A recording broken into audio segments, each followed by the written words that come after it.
दो दिलों की दास्तान किस्त नंबर 49। मरवा एम के स्पेशल मरवा का इजहार मोहब्बत। फरहान और मरवा की दोस्ती को 2 महीने हो गए थे। फरहान ने जब मरवा से मीरब के बारे में पूछा तो मरवा ने बताया कि वो उसकी दोस्त है। बड़ी मुश्किल से मीरब ने उसे मनाया था। मरवा के बताने पर फरहान ने उसे कहा था कि वो मीरब के जाने के बाद मिला करेंगे, क्योंकि उसे अच्छा नहीं लगता था कि कोई उनकी दोस्ती के बीच आए और जो वक्त फरहान का है वो कोई और ले। और मरवा भी बिना किसी बहस किए मान गई थी। मरवा, आज तो चलो यार, कब से कह रहा हूँ, मैं तुम्हें कहा थोड़ी ना जाऊँगा यार, साथ ही रेस्टोरेंट है, लंच करके यूनिट टाइम में ही वापस आ जाएंगे। वो कब से उसकी मिन्नतें कर रहा था, लेकिन वो ती के मान ही नहीं रही थी। नहीं फरहान, मैंने तुम्हें बताया ना कि मुझे बाहर कहीं नहीं जाना, और तुम हमारी दोस्ती की ट्रीट दे तो चुके हो। और क्या चाहते हो तुम? मतलब तुम्हें मुझ पर भरोसा नहीं है, इसलिए तुम मेरे साथ नहीं आना चाहती। तो फिर क्या फ़ायदा ऐसी दोस्ती का जिसमें भरोसा ही ना हो। वो गुस्सा होते वहाँ से जाने लगा जब मरवा ने उसका हाथ पकड़ते उसे रोका। ऐसी बात नहीं है फरहान, मुझे तुम पर भरोसा है, तभी तो तुमसे बात करती हूँ। ठीक है, अगर तुम चाहते हो कि हम बाहर जाकर लंच करें तो ठीक है, चलते हैं हम।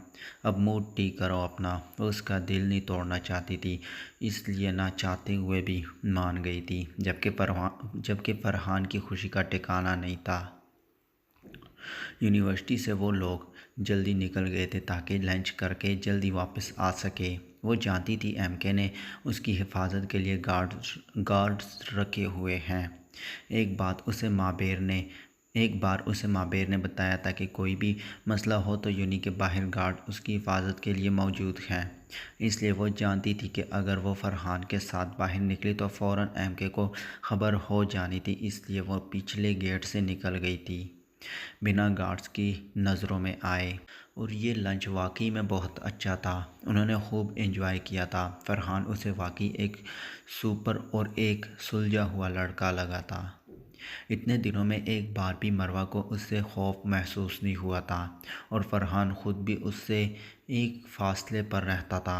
मरवा का इरादा आज एमके के फार्म हाउस जाने का था, इसलिए उसने एमके को एक मैसेज फॉरवर्ड कर दिया था कि वो उससे मिलने आ रही है, क्योंकि वो 2 दिन मीटिंग के लिए आउट ऑफ टाउन था, तो उनकी मुलाकात नहीं हो सकी थी। मैसेज करते वो खुद गाड़ी लेती ड्राइवर को घर भेज चुकी थी, जबकि ड्राइवर जानता था कि वो कहाँ जा रही है, क्योंकि एमके ने उसे बाहिफाजत मरवा को फार्म हाउस लाने को कहा था। लेकिन मरवा तो खुद ही गाड़ी लेकर निकल गई थी।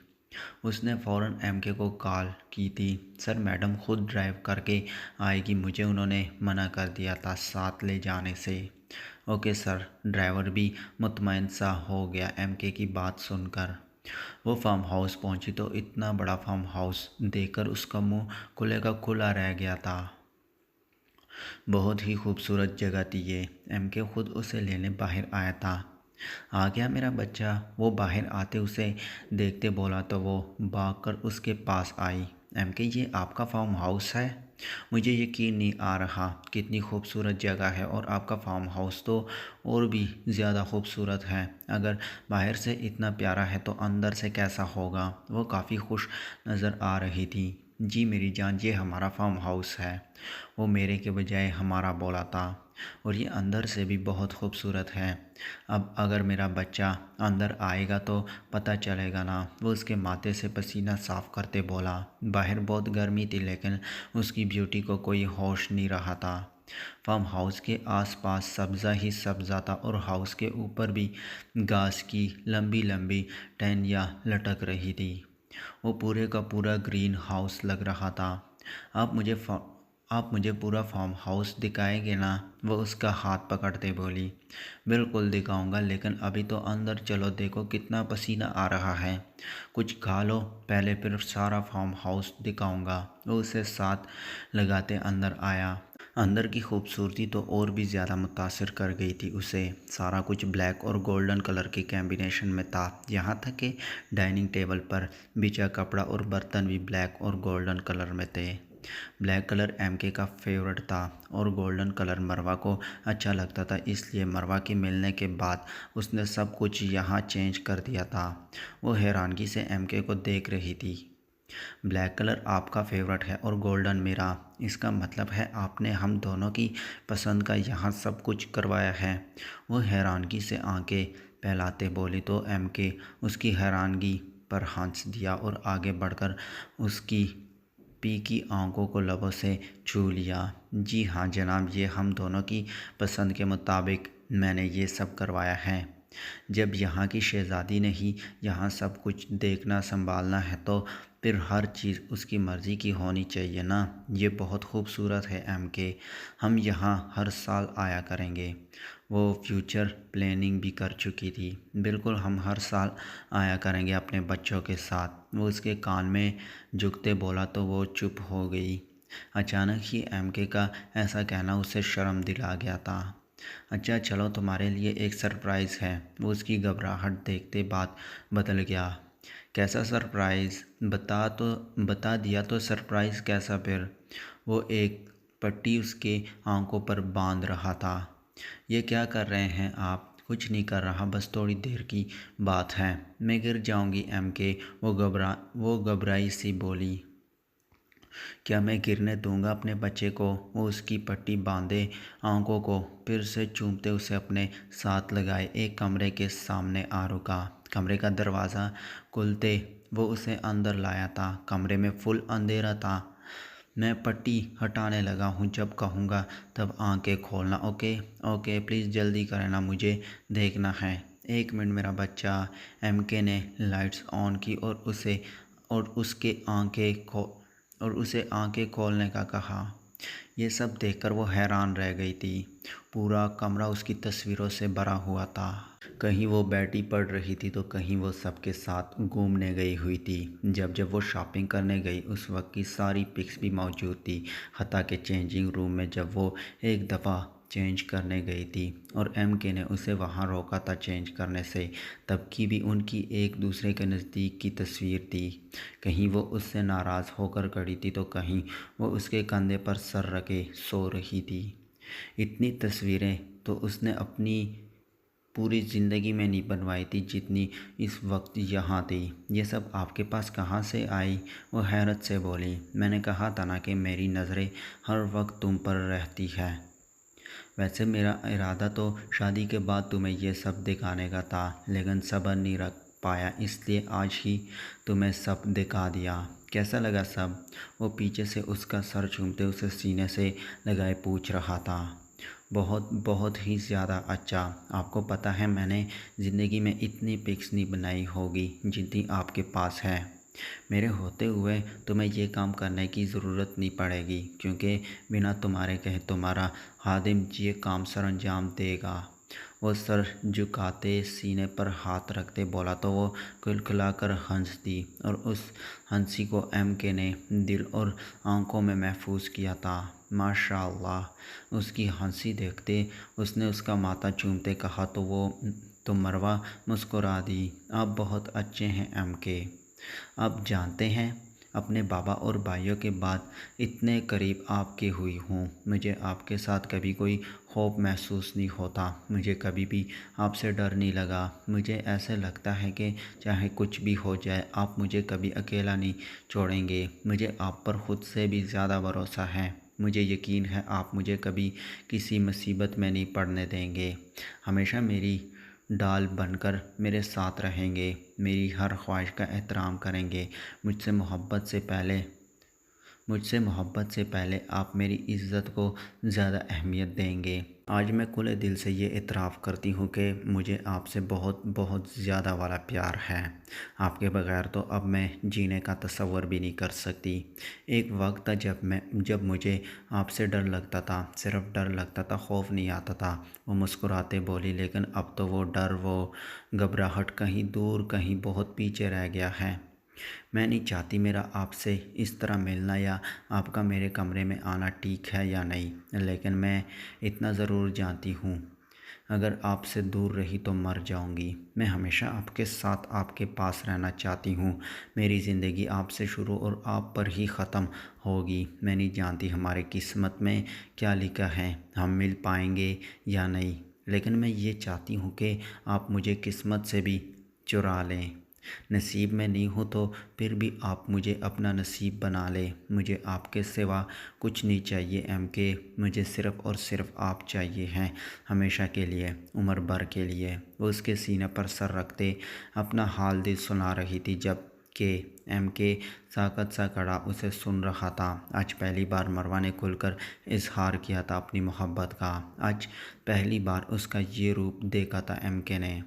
जो भी था, जैसा भी था, लेकिन वो MK को नई ज़िंदगी दे गई थी। नम आंखों से आसमान को देखते वो मुस्कुरा दिया था और मरवा को कसकर गले लगाया था। उसका सर बार बार चूमता वो उसे शिद्दत से खुद में पैंच गया। उसे सब एक उसे ये सब एक ख्वाब की तरह लग रहा था। अगर ये ख्वाब था तो MK की दुआ थी कि कभी ना टूटे। आंखें अभी भी तश्कर से नम थी। अल्लाह ने इस लड़की को उसकी ज़िंदगी का ज़रिया बनाकर भेजा था। वो उसके लिए लाजिम व मलजूम हो गई थी। उसके बिना जीना हराम था। थैंक यू सो मच मेरा बच्चा, मुझे इतना स्पेशल फ़ील करवाने के लिए।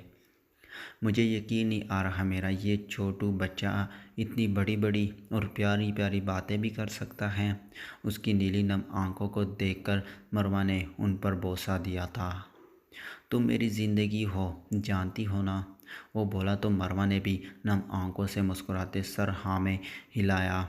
मैं और मेरा छोटा भाई, हाँ मेरा छोटा भाई भी है। वो हंसते बोला, जब हम छोटे छोटे से थे ना तो हमारे दुश्मन ने उन्हें मार दिया। उस दिन गाड़ी में हम सब थे, लेकिन मैं और मेरा भाई बच गए। हमारी आंखों के सामने उसने हमारी दुनिया उजाड़ दी। वो आज पहली बार किसी के सामने रोया था। उसके सामने जो उसकी ज़िंदगी थी, उसके आने वाले वक्त में उसकी साथी, उसकी हमराज। मुझे लगा कि सब ख़त्म, सब बर्बाद हो गया, हमारा कोई भी नहीं था। लेकिन फिर भी मुझे जीना था अपने भाई के लिए। बहुत तकलीफ़ें उठाई, बहुत दुख सहे मैंने, लेकिन अपने भाई को तकलीफ़ नहीं होने दी। उसे माँ बाप भाई बहन दोस्त सब बनकर पाला। मेरे सीने में मौजूद ये दिल नामी लोथड़ा पत्थर बन गया था। लेकिन एक दिन अचानक से इस पत्थर में हलचल हुई, जिसे सब धड़कन कहते हैं। जानती हो वो दिन कौन सा था? वो दिन जब तुमने मुझे किसी आदमी को मारते देखा था। तुम खौफज़दा हो गई थी, मुझसे डर रही थी, और जब मैं तुम्हारे करीब आया था तब इन आंखों में डूब गया था। तब मुझे नई ज़िंदगी मिल गई थी। तुम्हें देखे बिना चैन नहीं आता था, इसलिए तुमसे मिलने चला आता था। और तुम मुझसे कितना डरती थी। वो हंसते हुए बोला तो मरवा भी बहुत आंखों से हंसती। वो दोनों ही रो रहे थे, लेकिन मैं फिर भी नहीं रुका। तुम्हारा दिल जीत ही लिया आखिर। बस मुझ पर एक रहम करना, मुझसे कभी दूर मत जाना। जिससे भी प्यार करता हूँ वो दूर हो जाती है मुझसे। तुम ये जुल्म ना करना प्लीज़। वो आंसू साफ करते बोला। मरवा ने कभी उसे रोते हुए नहीं देखा था। मरवा तो क्या, किसी ने भी उसे रोते हुए नहीं देखा था। मरवा ने तो उसे आज तक उसे लोगों को मारते, उन्हें काटते देखा था। हमेशा उसे लोगों को डराते देखा था। लेकिन आज कोई और ही MK उसके सामने था। कितना दर्द छुपाया हुआ था इसने अपने अंदर। मरवा ने उसके गले में बाहें डालकर उसको अपने होने का एहसास दिलाया था। मैं कभी भी आपको छोड़कर नहीं जाऊंगी, हमेशा आपके साथ, आपके पास रहूंगी। दिल से धड़कन जुदा हो सकती है क्या? कभी भी नहीं। आप इस डर को दिल से निकाल दे कि मैं आपको छोड़ूंगी। आप ही तो मेरा सब कुछ हैं। वो उससे अलग होते उसके हाथों पर बोसा देते बोली तो MK ने उसे वापस सीने से लगाया था। पल भर में वो उसे कितना मुतबर कर गई थी। आई love you Marwa, I love you so much मेरा बच्चा। वो उसका सर चूमते शिद्दत से बोला।